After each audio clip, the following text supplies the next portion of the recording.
Salut les Vikings, j'espère que vous allez bien. Moi, je vais super bien. Aujourd'hui, j'ai envie de parler d'un sujet grave, un sujet que les gens dont personne n'en parle souvent parce que je sais pas, peut-être ça paraît trop évident ou pas. Je sais pas pourquoi on n'en parle pas. Pourtant, c'est un sujet qui pourrait littéralement détruire votre rêve canadien si vous ne faites pas attention.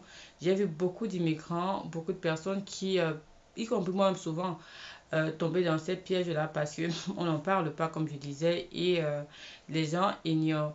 Donc, faites attention, c'est pas quelque chose que vous allez entendre partout. Je parle des erreurs qui pourraient carrément nuire à votre succès au Canada, nuire à votre réussite et par la même occasion entamer votre bonheur parce que vous n'allez même pas vous en rendre compte. C'est quelque chose qu'on ne dit pas. Pourtant, je me suis rendu compte qu'il fallait le dire quand j'ai parlé avec ces personnes-là. Donc, il est important que vous les évitiez parce que votre intégration, votre épanouissement au Canada en dépendent. On va se retrouver donc après le générique. En attendant, cliquez sur le bouton rouge qui dit s'abonner.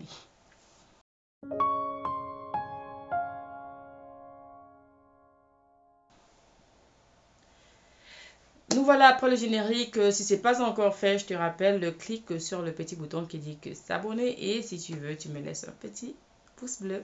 Ok. Je parlais des erreurs qui peuvent nuire à votre intégration ici. La première erreur, c'est généralement beaucoup le font, c'est sous-estimer le coût psychologique de votre seconde vie. C'est la première erreur. Parce qu'on arrive ici, on est tout excité et on se concentre simplement sur, oh, je veux l'emploi, je veux le logement, les papiers. On se dit que ça va aller, je suis fort. Mais personne ne vous prépare au choc identitaire profond que l'on vit ici. Ce n'est pas juste le mal du pays, c'est le deuil d'une partie de soi-même, de son ancienne vie, son ancienne identité, de ses repères automatiques. Vous savez, lorsque vous venez de votre pays où vous aviez vos repères, vous avez vos réflexes automatiques qui ont disparu ici. Donc, on ne va pas vous dire, oh, les amis, quand vous venez ici, là, il faut vous demander de l'aide quand on vous parle. Non, dès que vous arrivez, vous êtes laissé à vous, vous vous dites que, ah, comme j'étais là-bas, je peux prendre la prochaine moto, je peux faire... Non, non, non, non. Ça, c'est la vraie erreur de croire que d'un revers de la main comme ça, vous pouvez effacer de là d'où vous venez et devenir directement canadien. Non. La clé, c'est de reconstruire une nouvelle une identité, je vais dire hybride. Donc, d'accepter que le mélange entre d'où vous venez et où vous êtes actuellement. Donc, l'erreur, c'est souvent de vouloir passer inaperçu, de cacher ses origines pour mieux vous fondre. Il y a des personnes qui sont devenues un peu trop occidentales en oubliant que elles restent africaines et après ça va peut-être se répercuter aux enfants et puis souvent on est perdu parce que les enfants généralement ne savent pas qui ils sont. J'ai demandé à certains enfants origine, l'enfant ne connaît même pas et je vais dire à l'enfant il faut rentrer demander à un moment d'où tu es, d'où tu viens parce que on est perdu. Vous voyez un peu, c'est très important. Donc, moi-même, j'ai failli me perdre dans ça au début. Je me suis, ok, on te dit, il faut adopter les codes canadiens, il faut faire de ci. Bon, j'étais arrivé à un moment où on me disait, non, non, non, pourquoi pour trop parler de là d'où tu viens, ça veut dire que tu veux plutôt rester. Non, tu veux peut-être rester là-bas. Pourtant, c'est juste essayer de m'habituer parce que c'était comme un deuil de ma déconnexion. Donc, comme si je jouais un rôle, c'était parler de là d'où je venais, c'est comme si je voulais y retourner. Et j'avais accepté ça, c'était une erreur. Il faut parler de ça. Donc, c'est vrai, avant, je voulais même pas embrasser ma culture passée. C'était une grossière erreur. Je me suis rendu compte que non, je peux pas laisser d'où je viens et j'ai besoin de ces deux cultures pour pouvoir devenir cette nouvelle version de moi-même. Mes expériences passées, je les ai mélangées à maintenant, moi, à ma nouvelle personne en fonction de mon nouvel environnement. J'ai donc réalisé que ma richesse venait de cette hybridation.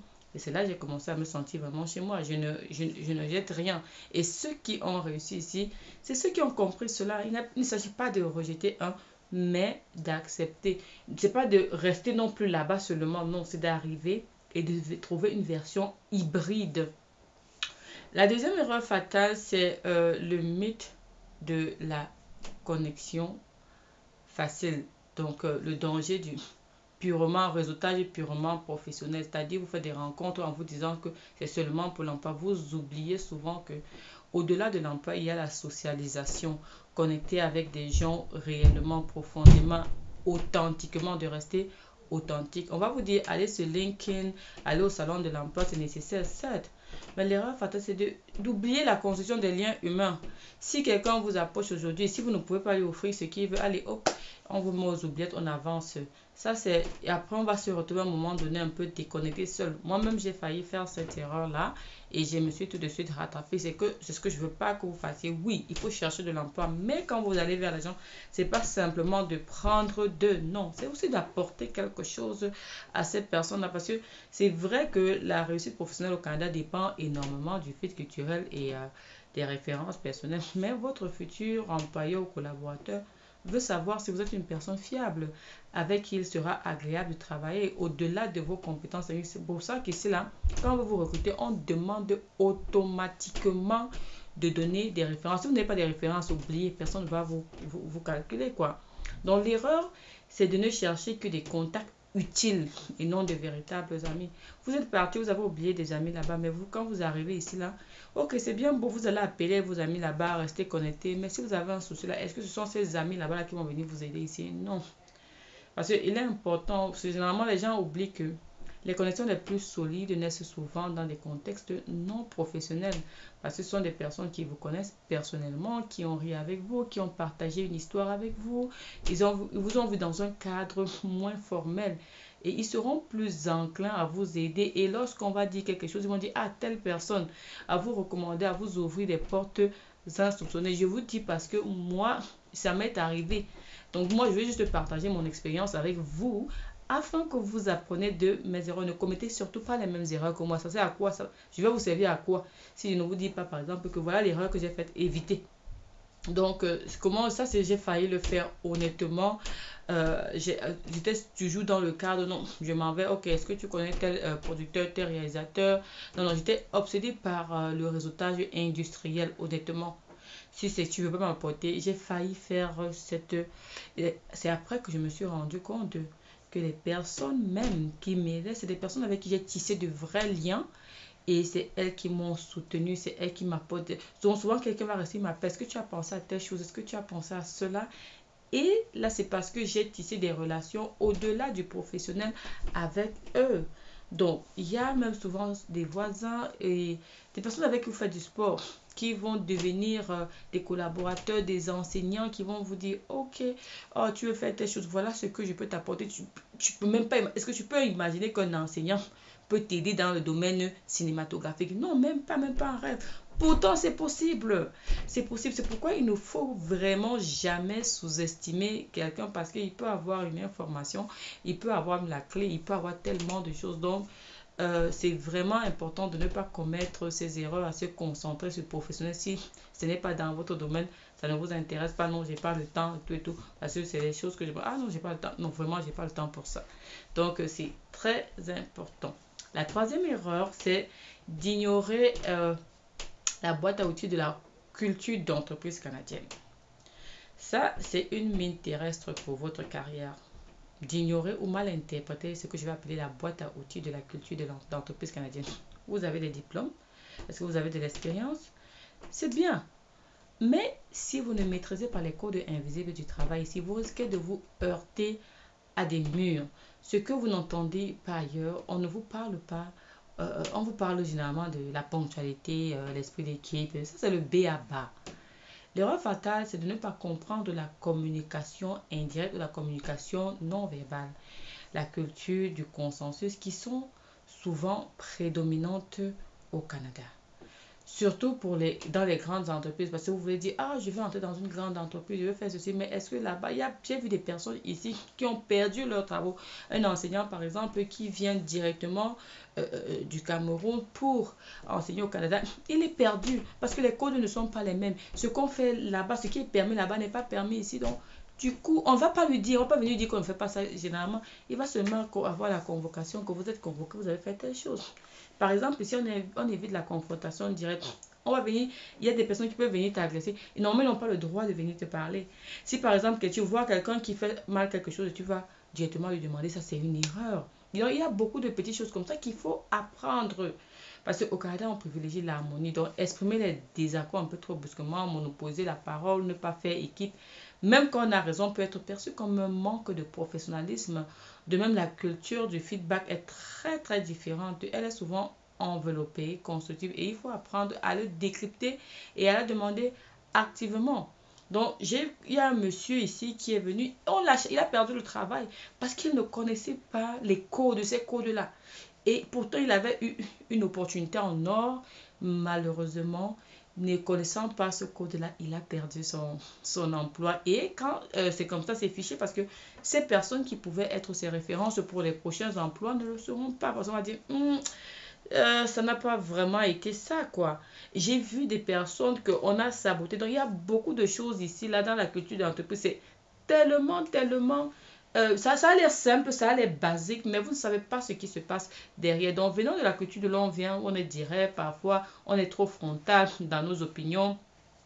On croyait que c'était l'efficacité, alors que ça pouvait souvent être comme perçu. Ici, c'est perçu comme de l'agressivité, je vais dire, ou un manque d'écoute. Donc, il faut apprendre à lire entre les lignes, à lire entre deux phrases, à écouter, à poser des questions plutôt que d'affirmer, à chercher le consensus, même si ça prend un peu de temps. Donc, j'ai aussi appris, j'ai surtout appris l'importance du small talk. Avant une réunion qui n'est pas une perte de temps, mais un moyen de construire la relation. J'ai rebondi en posant, en observant, posant des questions à des collègues canadiens de confiance et en me demandant, en me formant activement sur des soft skills. Donc, vous parlez peu, écoutez plus. Demandez, ok, ça se passe, ah bon, c'est comme ça qu'on fait ici, ok. Donc, ce n'est pas une faiblesse, c'est une stratégie de survie et de succès. Parce que vous allez arriver à un moment donné, on va vous blacklister. Est-ce que vous savez qu'on blackliste les gens au Canada? Vous ne pouvez pas imaginer qu'on vous blackliste. Je parle de vous dire, je ne vais pas commencer à, je ne peux pas citer les contemporains, mais c'est possible d'être blacklisté ici. Vous ne saurez pas qu'on vous a blacklisté. Vous allez seulement vous rendre compte que vous appliquez un peu de partout, on vous refuse, dépendamment du comportement que vous avez eu. Donc, il est essentiel et primordial d'éviter ces pièges pour pouvoir réaliser ton rêve. Sinon, tu vas avoir l'impression d'être dans une roue infernale où les choses n'avancent pas. Dans les Vikings, si vous m'avez compris, c'est bien. Ces 3 erreurs: sous-estimation du coût psychologique de la seconde vie, le mythe de la connexion facile via le professionnel seulement, ou l'ignorance des codes de la culture canadienne. J'ai vu des personnes qui ont fait ces erreurs, d'où l'importance capitale de cette vidéo. Ça, ce sont des obstacles invisibles mais redoutables. Si vous les évitez, si vous apprenez à naviguer ces eaux, non seulement vous survivrez, mais également vous prospérerez. Donc, votre rêve canadien ne souffrira de rien. Donc, voilà un peu... c'est ce que je voulais partager avec vous aujourd'hui. Si vous pensez que cette vidéo vous a ouvert les yeux, si vous êtes d'accord ou pas avec ce que j'ai dit, on peut se retrouver. Si vous avez aussi des histoires d'expériences comme ça, on peut se retrouver dans le biais des commentaires et on partage ensemble. En attendant, partagez la vidéo à ceux qui ne savent pas. Envoyez-la à tous ceux qui prévoient d'immigrer afin qu'ils soient préparés, même ceux qui sont déjà ici. Et laissez-moi un pouce bleu si vous avez aimé et si ce n'est pas encore fait. Abonnez-vous. Merci, c'était Vicky depuis Toronto. On se revoit dans une prochaine vidéo.